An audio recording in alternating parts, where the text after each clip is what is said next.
I'm searching for some of the rarest animals in Africa. Animals like the rare and elusive honey badger and the endangered African wild dog. So far, I've seen some incredible things like these lions in the road, this rare cheetah in long grass, and the mega elusive African wildcat. But the quest continues for the 2 top targets, and you join us on day 3 of our trip into Kruger National Park, searching for them.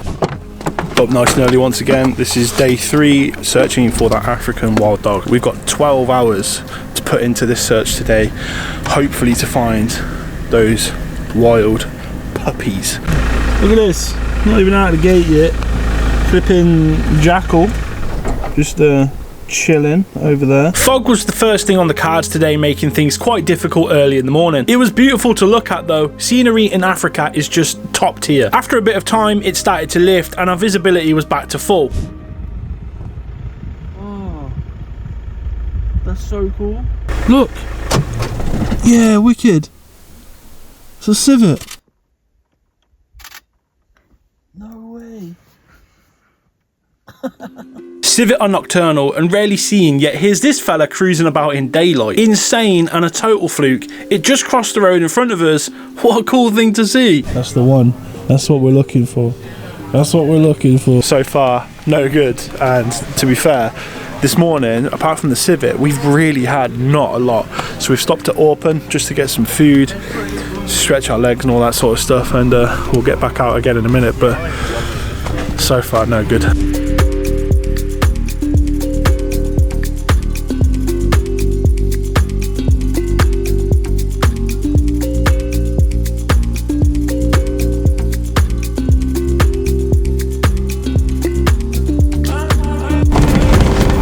Oh my word!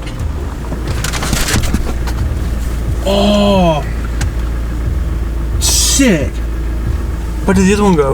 I think it's sitting right there. I think it might have dropped a little bit of impala. Yeah, he's right there. He's right there, Yeah. Oh my god! Yes, that is sick. These are spotted hyenas. One was carrying a fresh impala kill across the road in front of us, with this one following behind. Look at the blood on its face. It's absolutely gruesome, but this is the wild of Africa. It's a savage place. Now, you may have noticed the time. It's been over 6 hours since we started and not a lot to show for it, but when something like this happens, it all feels worth it. It's just so exciting. A little further on down the road though was this, a group of lions resting. In Africa, this is what is known as flat catting, meaning you weren't going to see some action for quite a while because they were just lying down. And we couldn't get a good view on them sadly, so carried on to eventually meet a favourite from yesterday, a big group of southern ground hornbill. They were patrolling through the long grass as a unit, potentially looking for something to eat, and that's when this happened. It looks like this hornbill has done exactly what they are revered for and caught a snake. We think it's a puff adder, one of the deadliest in Africa. It parades it around for a little moment, almost celebrating its catch, letting the younger one have a go at it too, and eventually after all the parading, it decides enough is enough and guzzles the unfortunate snake. But that's an amazing thing to see though, an endangered animal like the southern ground hornbill doing what it's famous for. And even further on and getting close to the end of our time in Kruger, disappeared.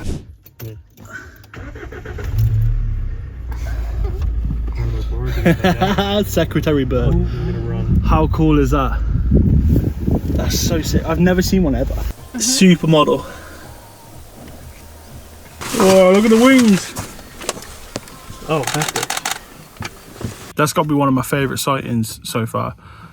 It's one of those, another one really I haven't actually seen, and yeah, sick. Secretary bird, spotted by Spen. Yeah, sick. It's a shame it's too far away, but like, wicked. What a stunning creature that is. So cool. Seen so many things on this trip that I've never seen before, but that's up there, that is. A fantastic animal to be seen late in the day, the secretary bird. With this though, our time was out and we had to leave, so we began our drive to the exit of Kruger National Park. We weren't seeing much on our way sadly, but there are fun memories to be had of the weekend. We've seen so much and some incredible things within that. Things like the cheetah on day 2, the lions with cubs just casually lying in the road, the African wildcat sauntering through our rest camp, the civet in the morning, watching hyenas on a kill, a southern ground hornbill parade hiding the deadliest snake in Africa, and then the wonderful secretary bird spreading its wings. It's all been magical, but we haven't found what we've set out to. And I was thinking about how this was a failure on the drive to the gate. We'd not seen wild dogs or honey badgers, the two top targets. The guides didn't give us much hope, but I guess it is the hope that does kill you. So as I was sulking, looking out of the window, Spencer and Katie were bellowing some Taylor Swift, the sun was setting, but Kruger decided to give us one more moment of magic. Oh my god, yes. Oh my god. Oh, I don't believe it.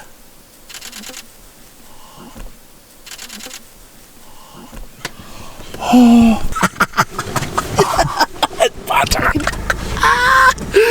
Yeah, I don't believe it. Badger. That was amazing. I can't believe that just happened. That's mad. It's crazy, man. In the sunset and everything. That's such a dream animal for me. That's such a dream. I can't believe it.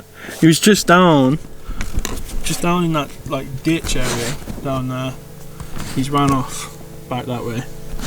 But that's a bucket list thing for me. That's mad.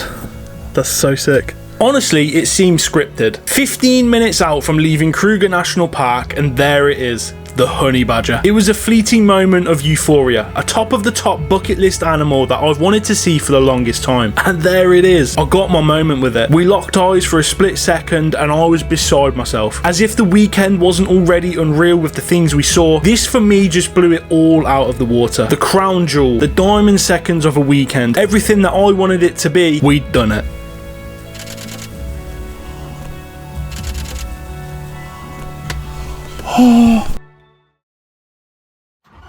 After Kruger, it was back to the African Impact Base in Greater Kruger and onto more drives around the Balule Reserve. Still with the elephants everywhere, but also some other little fun additions like these, the dwarf mongoose. Since leaving Kruger, it was difficult to go out on every drive with the ambition of seeing wild dogs. As we learned from the previous video, guides just haven't seen them in this area and there's just not a lot of evidence to back up that they're even there. But it's Africa, so there's always a chance. On these drives though, it's really just to drive somewhere and hope for the best type scenario, and that's difficult to film as it's super repetitive. So I turned from videographer to photographer for a lot of these drives, and every now and then I'd film something cool from my phone, like these. Look at this, guys. Pumbas. Lots of baby pumbas. Look at them. Oh, they're so sweet. These are little warthogs. Oh, they're so beautiful. Mixed in with these game drives, African Impact also do conservation work. So one morning at 5 AM, we got up to do our bit. Essentially all it is picking out wire that's been left from an old fence. So we're going along, we're taking out these poles, taking out the wires that went with them because they were dropped years and years ago, because this place used to be a farm, now it's a wild reserve. So what we're going to do, bend all of these into a circle. Once we've done that, the old fence posts, just like here, slip it on, take it back to camp, and it gets chucked in a skip and used elsewhere. Not here for the animals to get snared on, so it's pretty good. In total, we removed 1 kilometre of old fence, and Spencer had come across some leopard tortoise remains. There were more goings on at African Impact, presentations from the staff educating the volunteers, camera trapping to see what animals are in the area. No wild dogs or honey badgers popped up unfortunately, but something absolutely incredible did. That is a brown hyena. Stupid rare in this area, and the rarest of the hyena family, with an estimated 5,000 left in the wild. Things like this would go unnoticed if it wasn't for African Impact and the volunteers. But back to our task, the African wild dog. I can't lie, it was looking bleak. We were cruising around on drives, but nothing was coming up except on one night drive, we got this hippo out of the water. There, right there. There's a hippo there. And then, unbelievably, this.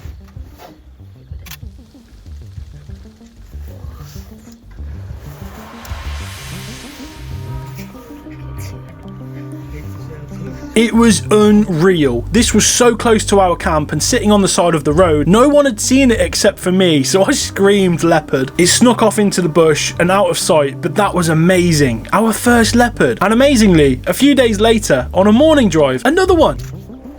I can't lie, at first, from distance, I thought that this was a baboon, but as it turned its head to look back at us, it was clear as day a leopard. It's just amazing. But that was unfortunately our last of the madnesses, and I was resigned to the fact that we weren't going to find an African wild dog, until, on one drive, as I was looking out to my left, scanning for animals, I noticed a head popping out of the long grass. I took a moment to process it, and then I screamed.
Right, mate.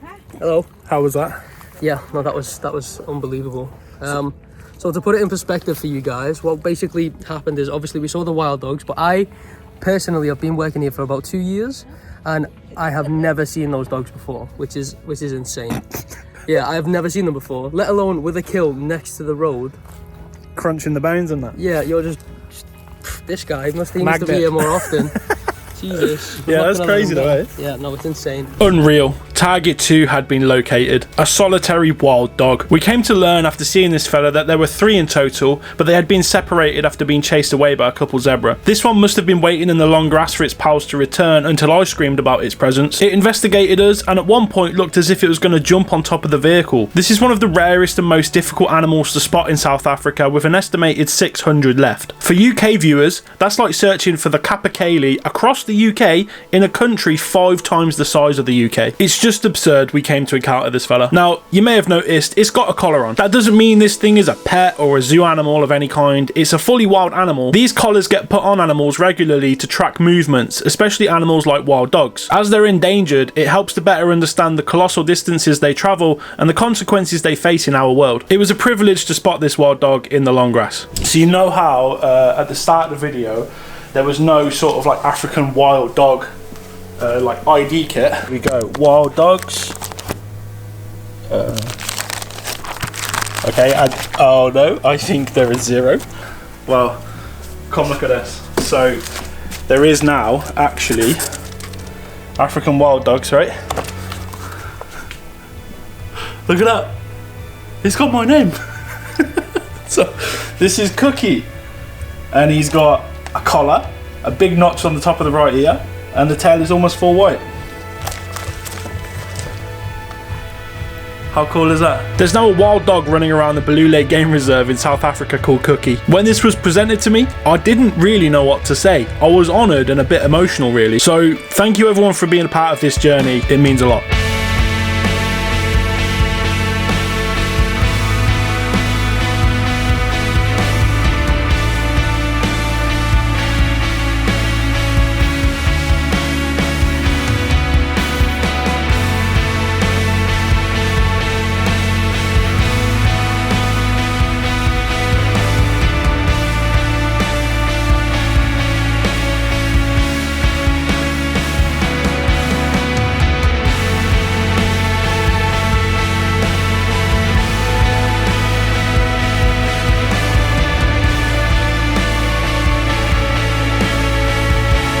This was honestly a trip of a lifetime and something I'll never forget. The animals on display were just absolutely unreal and it was everywhere. I fully recommend Kruger National Park to anyone, as well as volunteering with African Impact. Thank you all for watching Animal Anomalies Africa, and I'll see you in the next one.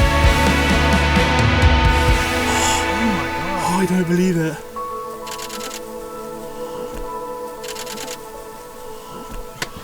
Oh.